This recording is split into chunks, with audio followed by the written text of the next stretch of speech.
अब नमाज मगरिब के बाद 2 रकात नफल इस तरह से पढ़े कि हर रकात में सूरह फातिहा के बाद 3 बार सूरह इखलास यानी कुल हुवल्लाहु अहद पढ़े और नमाज से फारिग होने के बाद 11 बार ये दरूद पाक पढ़े।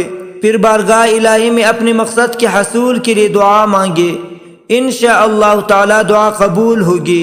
वो दरूद शरीफ ये है, अल्लाहुम्मा सल्लि अला मुहम्मदिन व अला आलि मुहम्मदिन व बारिक व सल्लिम बिरहमतिक या अरहमर राहिमीन।